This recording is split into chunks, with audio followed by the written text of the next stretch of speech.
बिल्कुल। आज जो मुख्यमंत्री जी ने ये फैसला लिया है कि बिहार के बिजली उपभोक्ताओं को 125 यूनिट बिजली हर उपभोक्ता को मुफ्त में दी जाएगी, इससे बड़ा गरीबों के हित में कोई दूसरा बड़ा फैसला नहीं हो सकता है।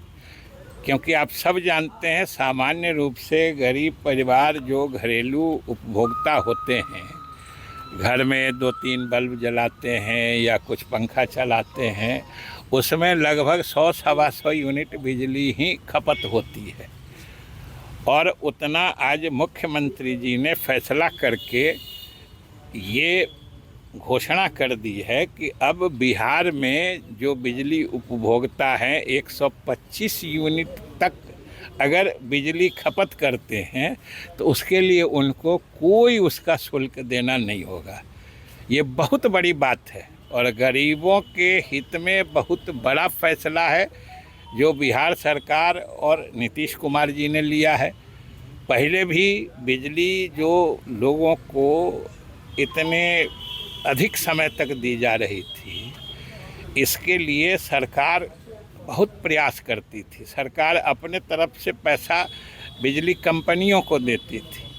पहले भी सस्ती दर पर बिजली, खासतौर से किसानों को कितने सस्ते दर पर बिजली उपलब्ध कराई जा रही है। तो किसानों को तो सस्ते दर पर बिजली दी ही जा रही थी और उन्हीं किसानों के मुख्य रूप से जो ग्रामीण क्षेत्रों में रहने वाला परिवार है, वैसे भी ग्रामीण क्षेत्र में हो, शहरी क्षेत्र में हो, जो गरीब परिवार है वह अगर 125 यूनिट तक बिजली खपत करते हैं तो उनको वो निःशुल्क हो जाएगा। ये बहुत दूरगामी प्रभाव वाला, गरीबों के हित में कल्याणकारी घोषणा है और सरकार की योजना है। इसके लिए हम समझते हैं कि बिहार के सारे लोग मुख्यमंत्री और इस एनडीए सरकार को निश्चित रूप से धन्यवाद दे रहे होंगे। ये तो आप मुख्यमंत्री जी ने ही घोषणा की है कि अगले 5 वर्षों में जो हम लोगों को भरोसा है कि बिहार की जनता फिर से आशीर्वाद देगी, मुख्यमंत्री जी के नेतृत्व में फिर से एनडीए की सरकार बनाएगी, तो अगले 5 वर्षों में 1 करोड़ बेरोजगारों को नौकरी और रोजगार उपलब्ध कराया जाएगा। और ये पूरा बिहार जानता है कि हमारे मुख्यमंत्री जो कहते हैं वो करते ज़रूर हैं। अभी आपने देखा कि जब 15 अगस्त को उन्होंने घोषणा की थी, आज से 2 साल पहले, कि 10 लाख लोगों को नौकरी देंगे और 10 लाख को रोज़गार देंगे, तो 10 लाख लोगों को नौकरी हो गई। अब अगले चुनाव से पहले 12 लाख लोगों को सरकारी नौकरी देने की योजना है और जो 10 लाख युवकों को रोज़गार मुहैया कराने की बात थी, वो अभी तक ही समझिए कि 20,000 से ऊपर, 24,000 से ऊपर हो चुका है।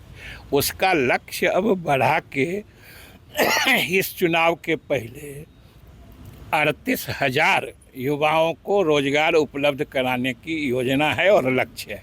इस हिसाब से सोच लीजिए कि 12 लाख लोगों को नौकरी और 38 लाख लोगों को रोज़गार, यानी 50 लाख युवाओं को सरकारी नौकरी और रोज़गार उपलब्ध करा दिया जा रहा है इस चुनाव से पहले।